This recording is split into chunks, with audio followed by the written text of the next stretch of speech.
we can get rid of the old beliefs or the self-judgment or the stuff we learned that's really not true. Exactly. And just give ourselves permission to just be who we are. I am perfectly comfortable letting my freak flag fly very publicly because I know that when someone sees that, that's going to give them permission to do the same thing.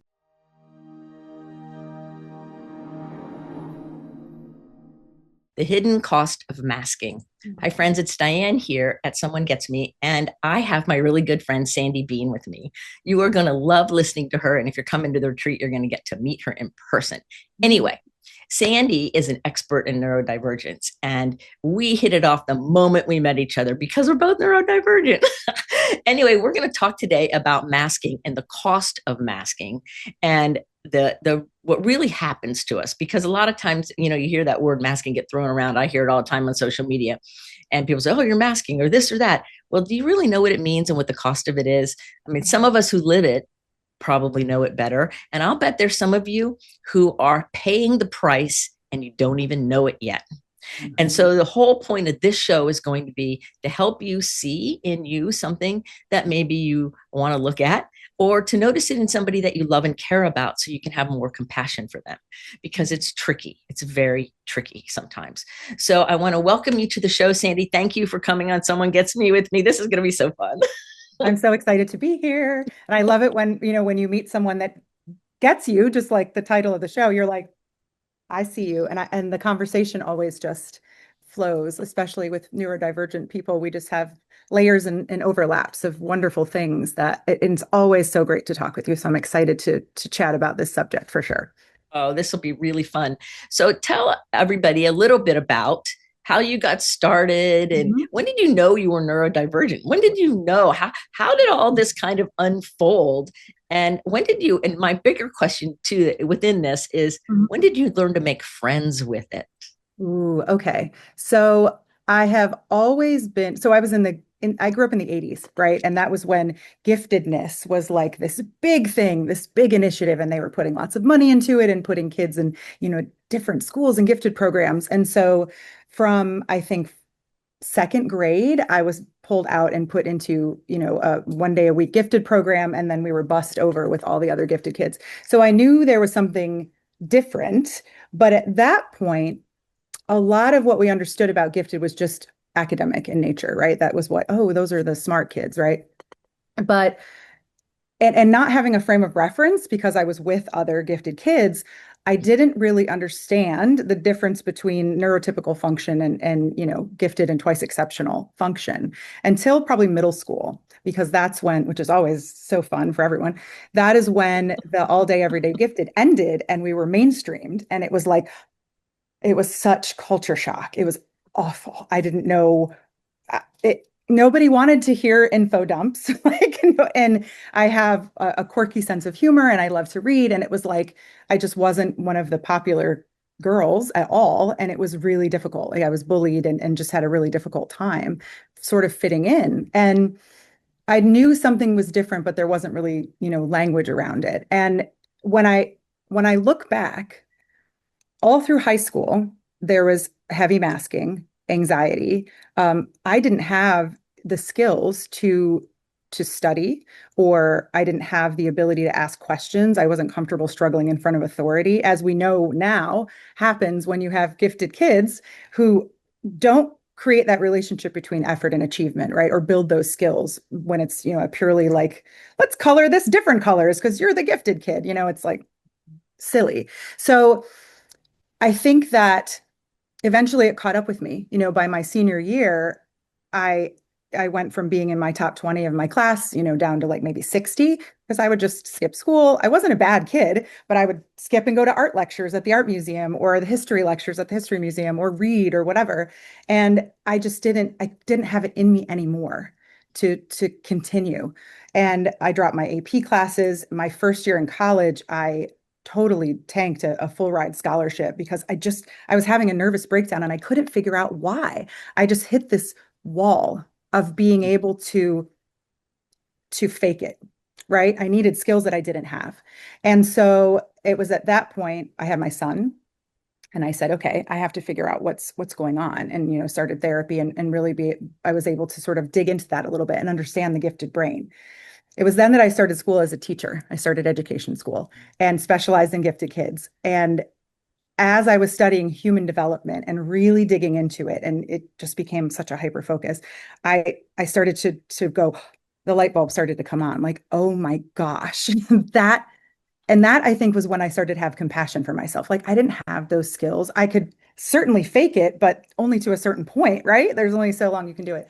And that's really when I think I started to develop a lot of the skills to be able to handle it. And when I became a teacher, in 2003, I was able to work with, I have a gifted certification, and I worked with neurodivergent and full inclusion classrooms. And that really gave me a sense of what they need. And I became an advocate for gifted and twice exceptional kids outside of academics. Like, there's actually a social emotional component. I went back to that old gifted kids survival guide. Remember, it's Judy Right. something Yeah. Galbraith, Yeah. I think. Yeah. Yep. So that was really it. And it just sort of evolved, I think. But I wasn't formally diagnosed as twice exceptional until I was 40 when I found out I had Yeah. ADHD, which I look back and I'm like, come on, you what?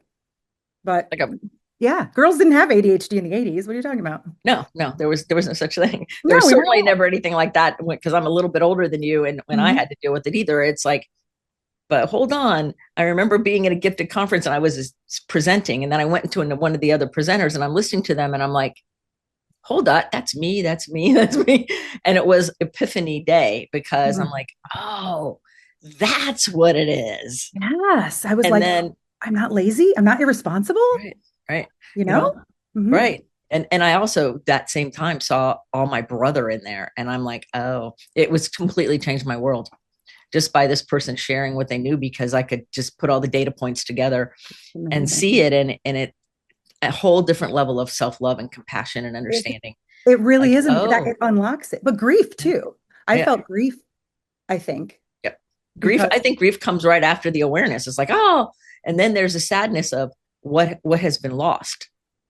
The relationships, the friendships, the opportunities that somehow are lost or disjointed or whatever because we didn't understand, they didn't understand, nobody knew what was going on, and we've paid a big price for it. yeah, And it's a really big deal. it is. And I think that's part of why, like my daughter was diagnosed with autism and then ADHD, my oldest daughter. And that's when I started to go, oh, and started to connect some dots. And after my diagnosis, I started posting a lot of videos on Facebook. And I ended up, I think I have a little over 100,000 followers across platforms. And that's the story always is when I go through points or talk about things like that, people are like, oh my Mm-hmm. gosh, like I Right. think that's the flavor of my brain. And, there's all of these vacillations between, the grief and the awareness. And it's always an interesting journey for people because it gives them language that they didn't have before, and it gives them a context. And it's such a journey. It really is. Yes, totally. So when masking is happening, and you've mentioned a little bit about some of the consequences you've paid with Mhm. anxiety and all of those things, what would be some tips we would give somebody if they're like listening to us and going, oh my gosh, that's me? Yeah. What would be some tips to help them deal with the grief and overwhelm to get them started? Like, Mm. what would be the first couple steps that you would think that would be really beneficial for someone who's just waking up to the fact that I'm an adult, I've had all these things going on. Oh my gosh, this could be me. Mhm. What would you suggest for them to do? I think the first thing that I always recommend is to learn about the way those brains work. Just absorb the information as best you can, whether that's podcasts like this one or whether that's, YouTube videos, books. For me, understanding the underpinnings of all of that and executive function and all the different parts of the brain, for me, that helped a lot as a gifted person because then I knew how to address things if they were biological or whatever. It just gave me some fuel to be able to create solutions. So that was number one. I would definitely learn as much as you can. Number two, I definitely think finding a mental health professional that understands or a coach that understands neurodiversity is super important because sometimes you want to try things, you need someone to walk alongside and validate you. But I also think it's worth radical acceptance, right? Where Mm, that took me some time to say, that's how it was. I can't go back and change it. And there are things about me that are going to need work. And just sitting with that before I decide I got to change everything, and just accept the fact that some things it's like if my legs were cut off, that can happen to people, right? But I'm not going to not do things because of that. But I have to accept that there are going to be limitations and that I just have to find ways around them. Once I accepted that, and once you accept that, whoever is listening, I think then you can look at the areas in your world where your values and your day-to-day life are impacted by whatever you're Mm. dealing with in terms of your neurodivergence. And then you can begin to create accommodations for yourself, get creative with the things that you can do, dig into, different strategies. But without that acceptance and understanding, and sometimes medication, strategies don't last. And then you end up beating yourself up about it because, it doesn't always work. So, whether that's depends on the neurodivergence, right? But Right. those are the three things I think that helped me a ton was learn about it, radically accept that there are differences, and then look at the impact and figure out strategies I could use little at a time, little at a time. Right. And I think the learning and the developing the acceptance and compassion is so important. And the Mhm. compassion not only for ourselves, but for others who don't understand us. I Mm, was that's just talking to another professional, mental health psychiatrist to be specific. mhm. And I asked about giftedness because I have a gifted client looking for a psychiatrist. So I interviewed the people first to see if they understand it. And my simple question was, what do you understand about giftedness? And the response, first, I was laughed at. And this was face to face. And then, second, I was told that everyone has gifts. And so I thanked that person very much for their time. And I told my client that I will keep looking, Mm, that that that's not the case. That's not what we're talking about. And mm, if you um, are telling people that you're a professional in something, I always tell all my people, make sure they really know what they're talking about. They just don't know the word because it's a buzzword, but what is it? What's the functioning difference? mhm. Because I know I've had a lot of chances where there's people out there in the world, they don't hear me, they don't get it. I'll say it and they'll look at me and they act like they get me and then they don't get me. Mhm. Like, they think they get me, but they don't.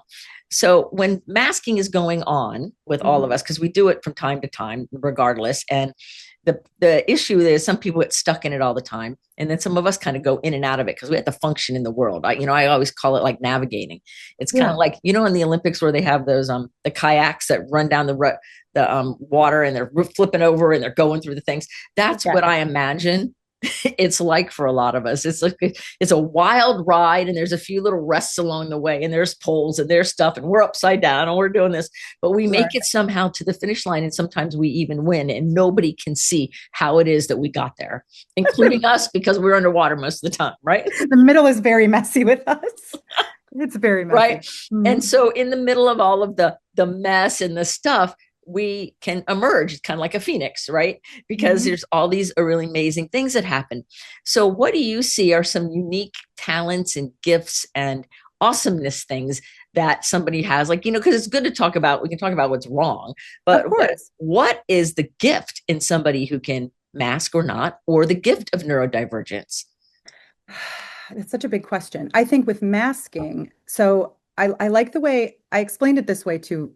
I have two autistic, actually, all of my kids are gifted and they're all twice exceptional. Two of them are ADHD and two of them have ADHD like me. So when my youngest was in OT, they were learning to identify their emotions in given situations because interoception, can be really poor. So like figuring out how they feel.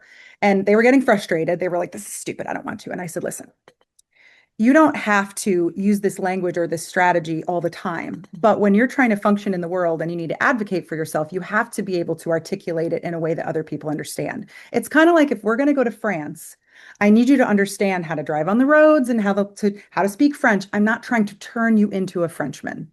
You are not going Right. to become a French citizen. You just have to understand how to navigate it. So when I think about masking, that's kind of how I imagine it to be is like, oh, I can understand this social situation or this whatever, and I can pull this out and put it on and function this way. I think the danger comes in when we don't know who we are outside of that, or when we mask so easily, we don't we don't anchor into any identity, right? We're just sort of, become kind of aimless and it becomes really difficult. But I think the beauty of being able to code switch like that and fit in from place to place, which I think is super especially unique to gifted neurodivergent, the neurodivergence of gifted, as well as, the other types of neurodivergence like ADHD, autism, things like that. I think that we're uniquely good at it. And I think as long as we have a sense of self and stay anchored in who we are, it Mhm. gives us this ability to decode situations really well and have this confidence sometimes because we've been through so many different things and tried on different identities that can be very helpful. And I know that they often say like that autistic people can't be empathetic, which I think is a total bullcrap because I've seen them build tremendous empathy through that. And I also think that it creates just layers of intelligence as well because we can go through things. But again, the danger is just getting lost yourself, and it's exhausting. Like, if you've been in a foreign country just trying to get by while you're looking at your translator, like it's exhausting. So that's the cost, right? It takes spoons, it takes energy, Yeah. and we start to fall apart. But I do think that because of our gifted brain, that thicker corpus callosum that we have, like Matt Zakrzewski's article about the way the brain actually looks in a gifted brain is so insane. It's beautiful. We're pattern spotters, right?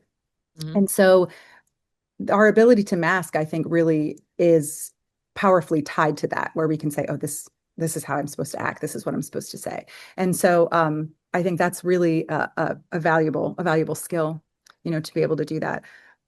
I do think, though, I wrote a little piece in an article about accommodating ourselves versus masking. And I think it's Right. interesting to think about, like, as an ADHD person, masking for me would be like being at a dinner party and not talking really fast and not cutting anyone off and not info dumping about whatever the thing is that I want to say, or not being like, I know all about that obscure historical thing you went down there way at the end of the table. By not doing that, I'm masking, right? So everybody feels more comfortable.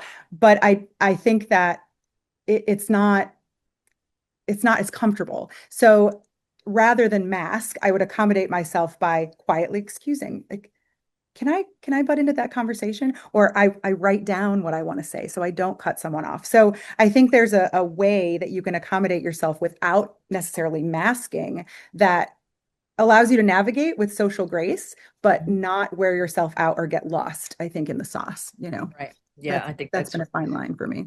I think that the whole navigating it all and being able to read it and Mhm. read ourselves in in each situation, it's so unique in every different situation. It And really is. so I know y'all are really loving Sandy like I do, love talking to her. So check out the show notes. Make sure you hunt her down on social media and follow her around and stuff because does really fun, exciting things. So just don't forget to do all that Mhm. and check out what's going on and let her know you heard her here. Okay. So I have another question for you.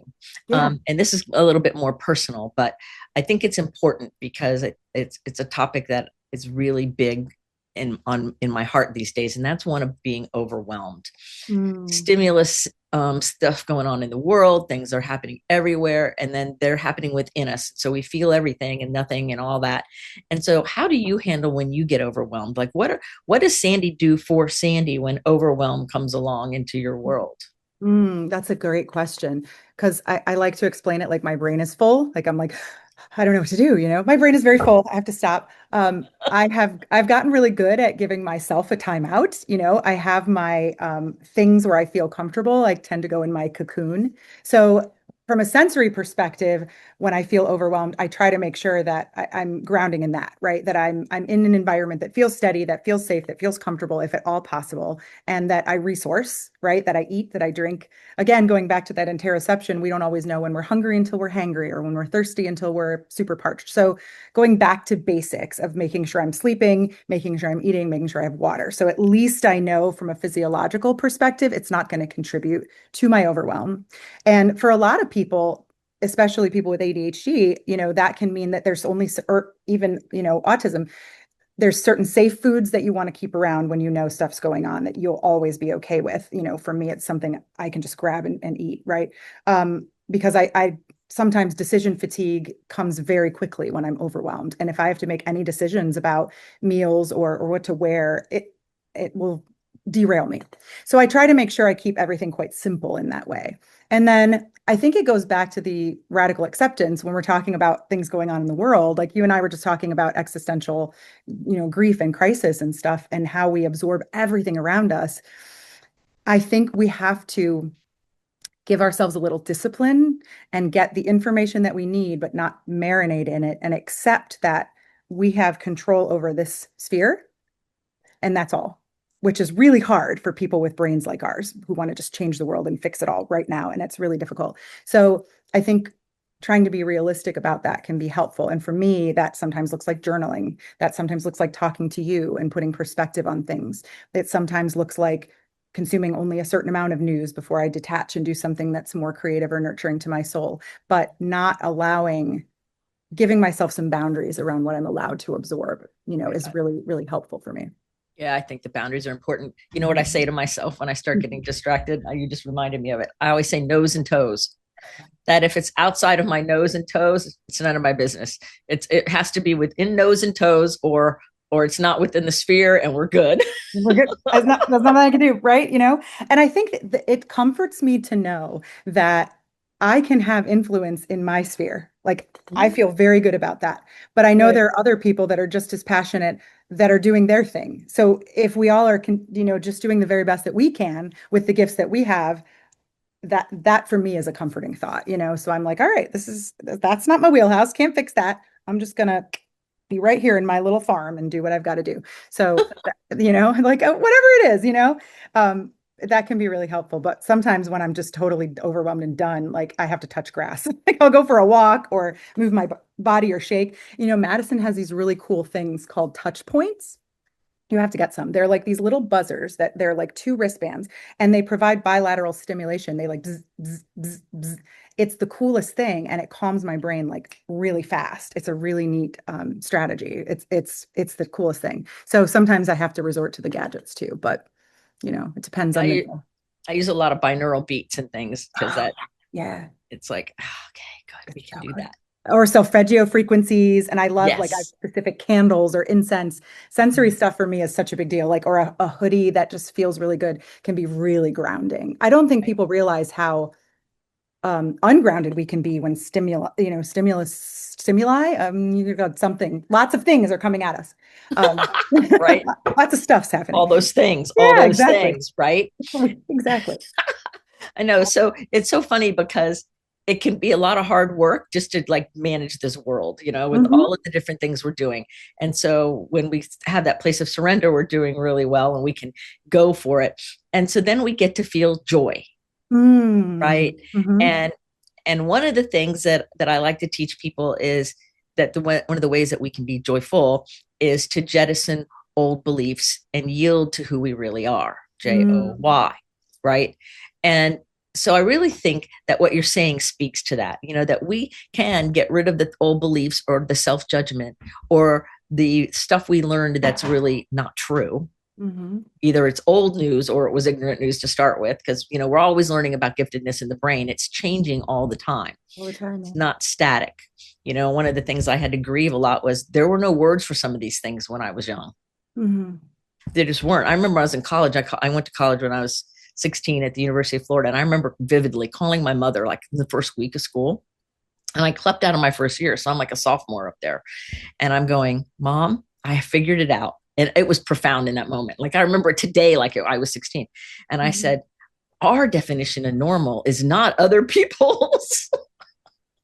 And I didn't even realize how profound that was until many years later. I'm like, oh, that's what all of that was. And so sometimes we just have to let ourselves get rid of those old beliefs that don't matter anymore. Exactly. And just give ourselves permission to just be who we are. And I think there's been, I mean, for as crazy as it can be out in, on the internet, all the information that comes around, I think finding and seeing other people that are doing that and you doing the work you do and other people that just like I am perfectly comfortable letting my freak flag fly very publicly because I know that when someone sees that, that's going to give them permission to do the same thing.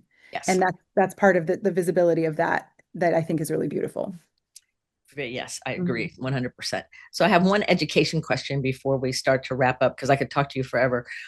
But this just popped in my head intuitively, and I think it's important for some of the people I work with, and Mhm. it's regarding education, um, and that's your specialty along with other things. So I work with a lot of college students and high school students trying to further their career. Mhm. And one of the things I have to warn them about sometimes is that sometimes their professors are not as intelligent or as gifted as they are.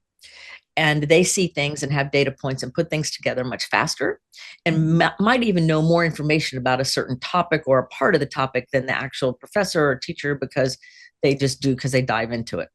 Mhm. So, what are some really good skills that you teach people, especially young 20-year-olds and teenagers who want to show what they know, but also not to go too far to alienate the teacher or professor because they want to get along? So, can you give them a little help? Sure, there's such a thing as social grace, right? I think there's a couple of things that we can do, right? The first thing that I would recommend is I always tell them to establish a relationship with the teacher. Go to office hours. Mhm. Like if there's a topic that they dig into that you really, because if chances are, if that professor is teaching that class, they probably want to geek out about whatever the thing is too, and they'll appreciate the conversation. It'll also give them a feel for that professor's energy towards them so that they know in class if it's appropriate for them to, raise their hand and start dialoguing, or if it's more of sort of a hang back energy. I really feel like getting a read one-on-one of the professor is very, very helpful to just introduce yourself, Mhm. show up for office hours. If that's uncomfortable for you, you can send an email that, introducing yourself and asking if you could come by, because sometimes it can be strange. So that's always a big one. I think it's also important that you recognize that even if you understand the subject matter, sometimes the individual teaching will still have wisdom that they can teach you, or there's part of the process might be Mhm. all you get from that class. Like maybe there's a strategy that they use for papers or for the way that you take notes, or sometimes you can take learning from the strategies rather than the content, which Mhm. can be satisfying in and of itself, right? Um, Right. even and sometimes you just have to go through the motions and understand that that class is not going to be Yes. all that great, and that's okay. That's okay. But if you find those professors that are that same sparkly weirdness that you are, really, I think having a mentor, an advocate, what do they call them? Your advisor. Mhm. Um, that if you do run into that where the professor is just you're really struggling in there, it's okay to say, this is hard. What do you know of them? What are some things that I can do? And it's also okay to ask, hey, can I do some extra reading? What book would you recommend that goes with this when you do those office hours? So really, it's about establishing a relationship with the professor. It's about understanding that there might be things that you get out of it that aren't necessarily content related, and then advocating for yourself either with your advisor or asking for something additional that you can dig into if it's really driving you Yeah. insane, Oh, you know? that's that's wonderful because a lot of times I remember, I mean, even for myself, it hasn't been content as much as it had been some form of strategy or something Mhm. else that isn't necessarily in the forefront on the syllabus that I Exactly. ended up that Exactly. I ended up coming away with, and I'm grateful for. And it's a good thing I didn't leave the class or judge it. I got to experience whatever lots of different examples.